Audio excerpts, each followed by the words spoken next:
ನಿತ್ಯ ಜೀವನಗೆ ಸ್ವಾಗತ. ನಾನು ಅಯೋಧ್ಯೆ ರಾಮರ ದೇವಸ್ಥಾನದ ಬಗ್ಗೆ ಸ್ವಲ್ಪ ಹೇಳ್ತಾ ಇದ್ದೀನಿ. ನಮಗೆ ಗೊತ್ತಿರೋ ಅಷ್ಟು ಒಂಚೂರು ತಿಳಿದಿರೋ ಅಷ್ಟು ಹೇಳ್ತಾ ಇದ್ದೀವಿ. ಇದು ದೇವಸ್ಥಾನ ಉದ್ದ 380 ಅಡಿ, ಅಗಲ 250 ಅಡಿ, ಎತ್ತರ 161 ಅಡಿ. ಇಷ್ಟು ಎತ್ತರ ಇದೆ. ಇದರಲ್ಲಿ 3 ಫ್ಲೋರ್ ಇದೆ. ಮೊದಲನೇ ಮಾಡಿನಲ್ಲಿ ಬಾಲರಾಮ ದೇವ್ರನ್ನ ಸ್ಥಾಪನೆ ಮಾಡ್ತಾರೆ.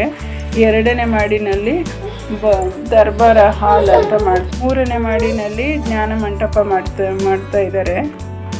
ಆಮೇಲೆ ಇದರಲ್ಲಿ 5 ಮಂಟಪಗಳಿದ್ದಾವೆ. ನಾವು ಹೋದಾಗ ಇನ್ನೂ ನಿರ್ಮಾಣ ಆಗ್ತಾ ಇತ್ತು. ರಾಮ ಜನ್ಮಭೂಮಿ ನಿರ್ಮಾಣ ಆಗ್ತಾ ಇತ್ತು. ಇವಾಗ ಆಗಿದೆ. ಅವಾಗೇ ತುಂಬ ಟೈಟ್ ಸೆಕ್ಯೂರಿಟಿ ಇತ್ತು. ತುಂಬ ಚೆನ್ನಾಗಿ ಅನ್ನಿಸ್ತು ಅವಾಗೇ ನಮಗೆ ಹೋದಾಗ. ನಾವು ತುಂಬ 1 ವರ್ಷದ ಮೇಲಾಯಿತು ನಾವು ಹೋಗಿ. ಆವಾಗ ಒಂದು ಮಠದಲ್ಲಿ ಸ್ವಾಮಿಗಳು ಮತ್ತು ಈ ಕೆಲವೊಂದು ರಾಮರ ವಿಗ್ರಹಗಳನ್ನು ಅಲ್ಲಿ ಶೇಖರಣೆ ಮಾಡಿದರು.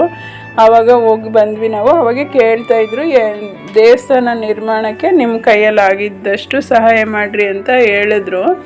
ನಮಗೆ ಆವಾಗ ಅಷ್ಟೊಂದು ಗೊತ್ತಿಲ್ಲ, ಇನ್ನು ಯಾವ ಕಾಲಕ್ಕಾಗುತ್ತೋ ಏನೋ ಅನ್ನಿಸ್ತಾಯಿತ್ತು.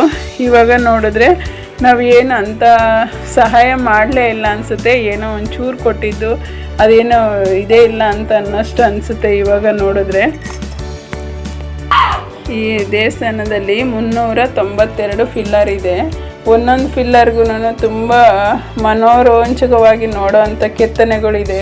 ತುಂಬ ಚೆನ್ನಾಗಿದೆ. ಇದಕ್ಕೆ ನಾವು ಅಂದರೆ ವರ್ಕ್ಶಾಪಲ್ಲಿ ಅದನ್ನೆಲ್ಲನೂ ದೇವಸ್ಥಾನ ನಿರ್ಮಾಣ ಮಾಡೋದಕ್ಕೆ ಎಲ್ಲ ಶೇಖರಣೆ ಮಾಡಿಟ್ಟಿದ್ರು. ಆವಾಗ ಅಲ್ಲೇ ನೋಡಿ ನಾವೆಲ್ಲ ಮುಟ್ಟಿ ನೋಡ್ಕೊಂಡು ಬಂದಿದ್ವಿ. ಅಲ್ಲೇ ಲಾಕಿಂಗ್ ಸಿಸ್ಟಮ್ಮು ಅಂತ ಅಲ್ಲಿ ಗೈಡ್ ಅವರು ಇದು ಲಾಕಿಂಗ್ ಸಿಸ್ಟಮು, ಸಿಮೆಂಟು ಮತ್ತು ಮರಳು ಏನೂ ಮಿಕ್ಸ್ ಮಾಡಲ್ಲ ಇದಕ್ಕೆ. ಹಂಗೆ ನೋಡಿ ಈ ಥರ ಲಾಕ್ ಆಗುತ್ತೆ ಅಂತ ಕಲ್ಲಲ್ಲೇ ತೋರಿಸಿದ್ರು. ಆ ಥರ ತುಂಬ ಚೆನ್ನಾಗಿ ಇನ್ನು ನಿರ್ಮಾಣ ಆದರೆ ಎಷ್ಟು ಚೆನ್ನಾಗಿರುತ್ತೆ ಇದು ಕಲ್ಲಲ್ಲೇ ಲಾಕ್ ಆಗೋದು ಅಂತ ಅನ್ನೋ ಕುತೂಹಲ ಇತ್ತು ನಮಗೆ. ಇವಾಗ ದೇವಸ್ಥಾನ ನೋಡಿದ್ಮೇಲೆ ಹೌದಲ್ಲ, ಅವ್ರು ತೋರಿಸಿದಂಗೆ ಇದೆ ಅಂತ ಅನ್ನಿಸ್ತು. ಮತ್ತು ಇದಕ್ಕೆ ತುಂಬ ನಮ್ಮ ಹಿಂದೂ ಜನಗಳದ್ದು ಜೀವ ತ್ಯಾಗ ಇದೆ. ತುಂಬ ಜನ, ಎಷ್ಟು ಜನಗಳು ಮರಣ ಹೊಂದಿದ್ದಾರೆ. ಶರಾವತಿ ನದಿಗೆ ಹಂಗೆ ತುಂಬಿ ತಗೋಗಿ ಸುರಿತಾ ಇದ್ರಂತೆ. ಅಷ್ಟು ಜನದ್ದು ತ್ಯಾಗ ಇದೆ. ಇವಾಗ ಅವ್ರನ್ನೆಲ್ಲ ನಾವು ಸ್ಮರಿಸ್ಕೊಳ್ಳೇಬೇಕು. ಅವ್ರ ತ್ಯಾಗದಿಂದ ಇವತ್ತು ದೇವಸ್ಥಾನ ಆಗಿದೆ ಅಂತ. ಎಷ್ಟು ಸಾವಿರಾರು ಜನದಿಂದನೇ ತ್ಯಾಗದಿಂದ ಆಗಿದೆ. ಮತ್ತು ನಮ್ಮ ದಾನಿಗಳು, ಉತ್ತರ ಕರ್ನಾಟಕದ ಕಡೆಯವರು ಎಲ್ಲರೂ ದಾನಿಗಳು ಎಲ್ಲ ದಾನ ಮಾಡಿದ್ದಾರೆ. ನಮ್ಮ ದೇವಸ್ಥಾನ ಇದು, ನಾವು ನಮ್ಮ ಮನೆ ಅಂತ ತಿಳ್ಕೊಂಡು ನಾವು ಇದು ಮಾಡಬೇಕು. ಮತ್ತು ಅಯೋಧ್ಯೆಯಿಂದ ಮಂತ್ರಾಕ್ಷತೆಯನ್ನು ಬಿಡುಗಡೆ ಮಾಡಿದರು. ಅದು ಎಲ್ಲರ ಮನೆಗೂ ಬಂದಿದೆ. ಸುಮಾರು ನಮ್ಗೆ ಗೊತ್ತಿರೋರ ಮನೆಗೆಲ್ಲ ಬಂದಿದೆ. ನಮ್ಮ ಮನೆಗೂ ಸಹ ಬಂದಿದೆ. ಅದನ್ನೇ ಇಟ್ಕೊಂಡು ನಾವು ಅವತ್ತು ರಾಮರದು ಪಟ್ಟಾಭಿಷೇಕ ಇವತ್ತು ಅನ್ನೋ ಥರ ಭಾವನೆಯಿಂದ ನಾವು ಪೂಜೆ ಮಾಡೋಣ. ನಮ್ಮ ಕೈಯೆಲ್ಲ ಆದಷ್ಟು ಫಲಗಳು, ಪುಷ್ಪಗಳು ಹಾಕಿ ಫಲಗಳಿಟ್ಟು ನಾವು ಭಕ್ತಿಯಿಂದ ಮನೆಯಲ್ಲೇ ಪೂಜೆ ಮಾಡೋಣ. ದೀಪ ಅಲಂಕಾರ ಮಾಡೋಣ. ದೀಪಾವಳಿ ಹಬ್ಬ ಥರ ಆಚರಿಸೋಣ. ಮತ್ತು ನಮಗೆ ಎಲ್ಲಿ ಹತ್ತಿರ ಇದೆ ರಾಮರ ದೇವಸ್ಥಾನ ಆಗ್ಬೋದು, ಆಂಜನೇಯ ಸ್ವಾಮಿ ದೇವಸ್ಥಾನ ಆಗ್ಬೋದು, ಹೋಗಿ ಬರೋಣ. ಇಲ್ಲಿ ರಾಮ ವಿಗ್ರಹನೂ ಅಷ್ಟೇ ತುಂಬ ಪುರಾತನ ಕಾಲದ್ದು ಸಾಲಿಗ್ರಾಮ ಕಲ್ಲು ತೊಗೊಬಂದು ರಾಮರ ವಿಗ್ರಹನ ಕೆತ್ತಿದ್ದಾರೆ. ತುಂಬ ಮನೋರಂಜನೆಯಾಗಿದೆ ಇದು. ಹೋಗಿ ಒಂದ್ಸತಿ ಎಂಥವ್ರು ನೋಡಬೇಕು ಅನಿಸುತ್ತೆ. ಆದರೆ ನಿಧಾನಕ್ಕೆ ಹೋಗೋಣ. ಇವಾಗ ಈ ಗೊಂದಲದಲ್ಲಿ ಆಗಲ್ಲ. ಸುಮಾರು ತಕ್ಷಣಕ್ಕಂತೂ ಒಂದು 3-4 ತಿಂಗಳಂತೂ ನಮ್ಮಂಥವ್ರು ಹೋಗೋಕೆ ಆಗೋದೇ ಇಲ್ಲ. ನಿಧಾನಕ್ಕೆ ದರ್ಶನ ಮಾಡೋಣ. ಕಾಸಿಗೆ ಹೋದವರಂತೂ ಅಯೋಧ್ಯೆಗೆ ಹೋಗಲೇಬೇಕು. ಆ ಥರ ಹೋಗ್ತಾರೆ.